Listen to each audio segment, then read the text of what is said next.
And we are rolling. Hi. Okay, so I guess since we have sort of accepted that the circuit breaker is going to definitely go on, Yes. we've been doing IG Live for the past few weeks, which has been great. But I think this week we're going to try doing it on Zoom. But let's get into this week's topics. Catch up. I think people are going ki-siao, no? Just my opinion. Well, I am going ki-siao lah. Maybe all the introverts like delayed reaction because the first week I was suffering. Now I'm actually doing okay. The tables have turned. The tables have turned. But at least you haven't like going out without a mask and like saying you're a sovereign. I mean, okay, so that's our first one. Yes, people going ki-siao. I admit I felt a little bit ignorant when this lady, not wearing a mask at Shunfu Market, was like basically all these videos online that people are having a field day with, but she claimed that she does not need to wear a mask because she is a sovereign. I was like, what? She's a queen or what? I mean, my understanding of sovereign is like you're a queen, right? Or like royal. She's royal. Okay, so what is it actually? I mean, our minister did say like a rough explanation lah, but do you know more? Okay, so a sovereign citizen, it has its roots in the US, and there it turned into something of a movement, but it's a little bit dark because basically it's a sovereign or someone who believes they are sovereign thinks that they are above all laws. Like, so if you're in Singapore, you are subject to Singapore law, right? I mean, hello, Michael Fay, right? Yes. But sovereigns, they feel that they are the ruler of themselves. That hence shows like I am we the people. If you study like old English, like kings and queens and royals call themselves we because they are bigger than themselves, because they possess ultimate power over themselves. Like nobody has power over them. But Shamugan did say like, oh, so she shouldn't, that's fine and all, but you shouldn't have take all the benefits. You shouldn't be, you know. So is it actually possible to live as a sovereign in this world? Like what? You cannot live in that country because you have to obey their law. So is there really like a space for a sovereign? Is there really like a legit option to do that? So I think that Shamugan was just really pissed off, but he was putting it in a really nice way. Basically, he's saying if you want to reject our country's laws, don't bother staying here and benefiting from, you know, all the things that you enjoy in Singapore. I think that for them is like, I think in the army, there are like some guys who refuse to hold arms because of religious purposes. Let's go check that and talk about it next week. Quite cool. Oh, I'm quite sure it's there. So they refuse to carry arms. So that means they can't actually serve in NS, which is compulsory.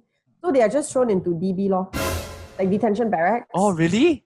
Yeah, so I think it's the same for sovereigns here. Basically, if you don't want to comply by the rules, then you don't stay here. Then you stay here, then you flout the rules, then you're just going to be thrown and charged.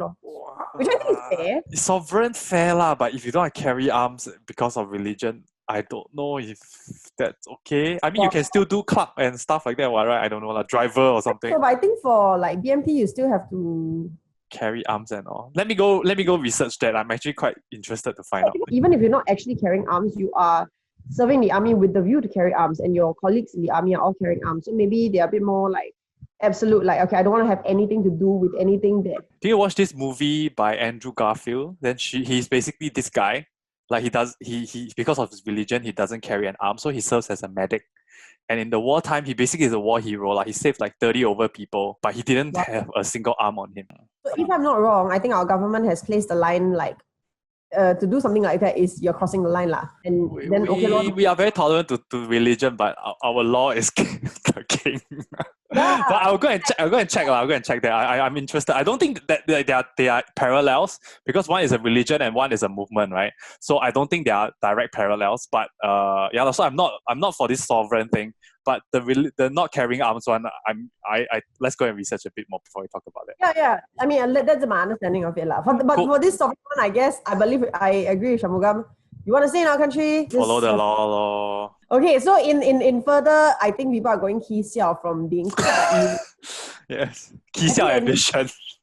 Yeah, ki-siao edition. The ki-siao edition is like I don't even know what to say. So there was this guy, I think 60-something-year-old uncle who like, I think like he had all these gardening tools and he was, I guess, pruning and gardening If I saw someone gardening, I'll be like, oh, okay, are you happy then? It's fine, lah, you know? It depends on the skill and everything, lah. But I think it's quite a common sight in Singapore, especially in older estates, right? Where old uncle aunties, then they have like a lot of gardens. Sometimes it gets quite like extensive one.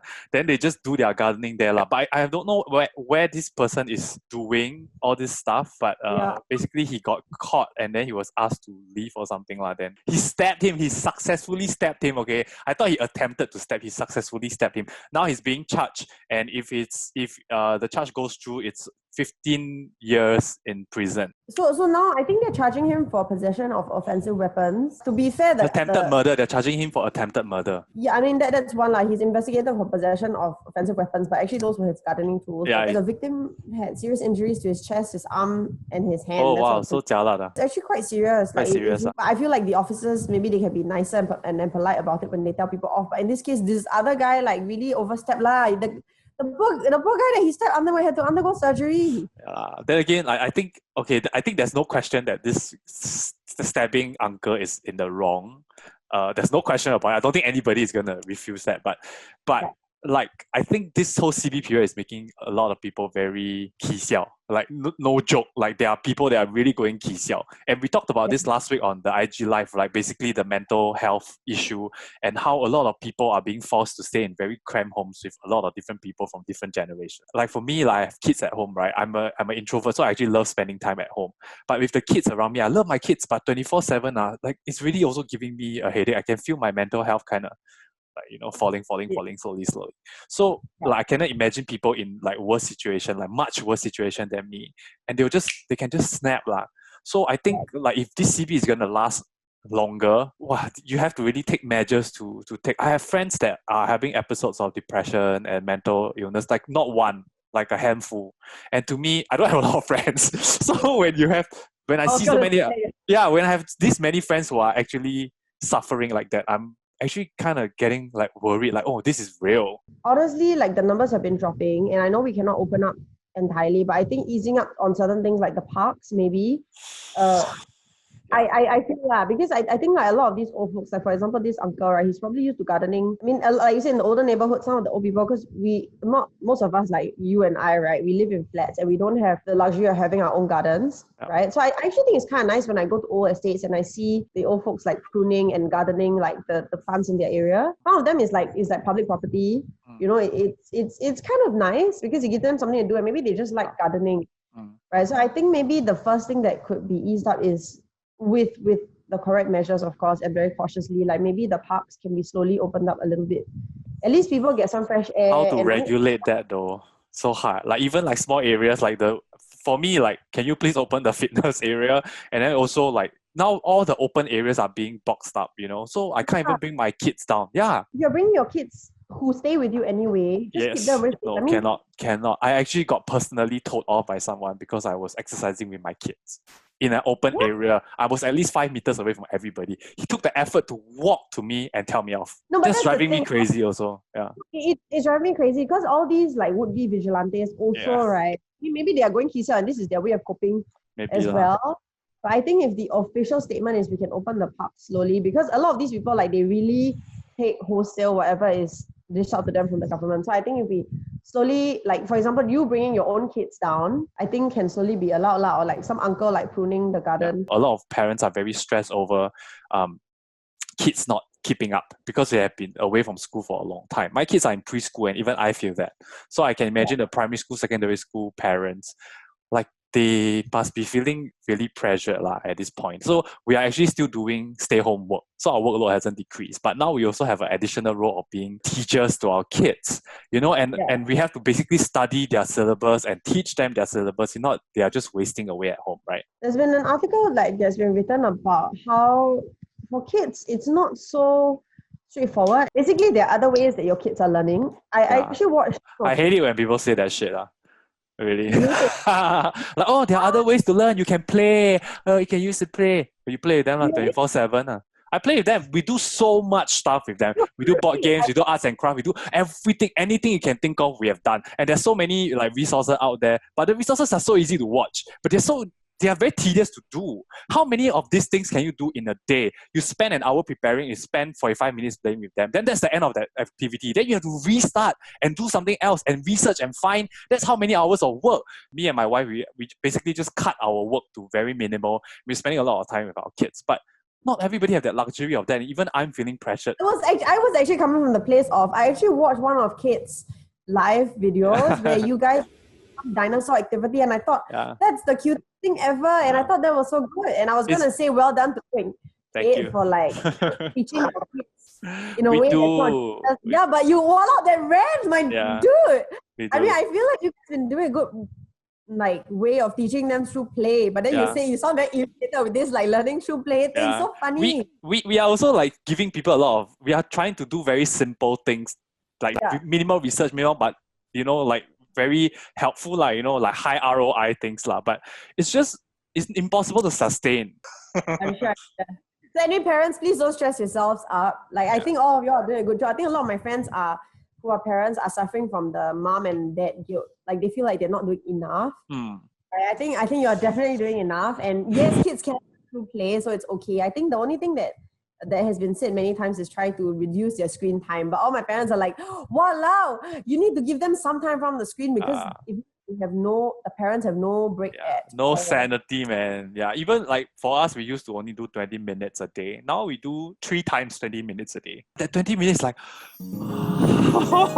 so important. I tell you, there's gonna be so many divorces at the end of this whole CP, and there are gonna be so many unwanted kids as pregnancies as well. For sure, 100%. And in happier news, end off with happier news. Come on. There's been a lot of heartwarming stuff actually. Like, I think people are leaving like the food drivers and riders like tips, extra food, coffee. There was an article that was published about like a neighbor sending a cake up to another neighbor's house to say thank you for putting up with my kids. I mean, because they have to deal with the noise, right? Yeah, I do that. I apologize to my neighbors like every day because I exercise like outside of my house. So whenever they walk past, I'm like, oh, I'm so sorry for my kids. I know they're very noisy.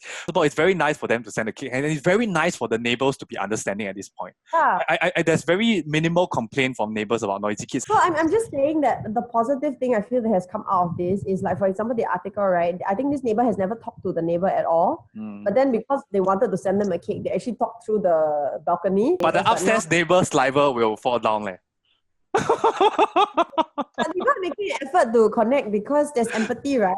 And there's a lot more understanding. Like my neighbors don't have kids, but we have one who like, I think is like a DJ. So there's a lot of boom noises. I'm jumping on my trampoline and stuff. Oh gosh, right? Your neighborhood of nightmare. Yeah, but not non-kid nightmare. But I think everyone has been very tolerant because like, even though I hear the booming noises, I'm like, you know, these people are probably going nuts as well. And I think they tolerate by jumping around and stuff like that. So I think like the happy silver lining that has come out of it is people are making more of an effort to be friendly to their neighbors, and there's a bit more empathy. And I just hope that this will extend to people, the would-be vigilantes, and also the people who refuse to wear a mask. Like everyone, please do your part, you know, so that just Singapore will be more pleasant in general. To me, this is really like the beginning of the test. Like we had this whole like rah-rah beginning. We are united. We are gonna do this, you know, like sing for the frontliners and everything. But now it's not there anymore. It's like we have past that starting phase where everybody is very like worked up. Now it's a test of endurance, like really a test of your character. Like you understand like how much you can go through, how to balance yourself, how to practice empathy even though you're stretched yourself.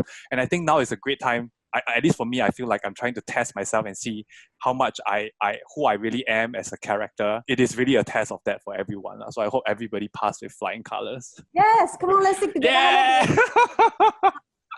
This is home. I don't know. I know you have to feed your kids lunch. Okay, man. Okay, so guys, if you have anything you want us to talk about, right? Any headlines you think are really interesting, any world events, Singapore events, do drop us a comment and then we will talk about it next week. Bye. Yeah, I don't have to see you for the week. Shut up. Bye.